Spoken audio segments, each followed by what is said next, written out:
આજે આ માજીરપાડા આહવા જિલ્લો ડાંગ ત્યાં અમે કોલ આવેલો કે અમારે ત્યાં સાપ છે તો થોડા જલ્દી આવો. તો અમે ત્યાં ગયા તો જોયું તો સ્પેક્ટિકલ કોબરા હતો ને પરિસ્થિતિ એવી હતી કે ત્યાં ઘણા ઘરો ગીચમાં હતા અને ત્યાં નાના નાના છોકરાઓ બધા નીચે સૂતેલા હતા અને રાતનો સમય છે અને ચોમાસું ચાલુ છે.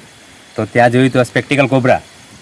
તો મારી બધાને વિનંતી કે હમણાં તમે રાતના ફરશો કે કંઈ પણ કામ કરશો તો ટોર્ચ કે બેટરી વગર ફરશો નહીં અને આમ તેમ કંઈ વસ્તુમાં હાથ નહીં નાખશો, કેમ કે આવા ઝેરીલા સાપો વરસાદના કારણે આપણા ઘરો તરફ આવી ગયા છે કે જેથી એ લોકોના ખોરાક માટે અને પોતાના રક્ષણ માટે ઘરો તરફ આવી ગયા છે. તો આપણે કંઈ પણ જોયા વગર કે ટોર્ચ વગર ફરવાનું નહીં અને કંઈ પણ કામ કરવાનું તો જરાક સાવચેતી રાખવાની.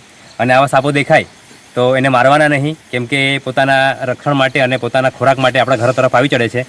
તો આવા સાપોને મારશો નહીં, કેમ કે આપણા એ વન્ય પ્રેમી છે, પર્યાવરણ મિત્ર છે, ખેડૂત મિત્ર છે, કેમ કે એ છે તો પર્યાવરણ છે.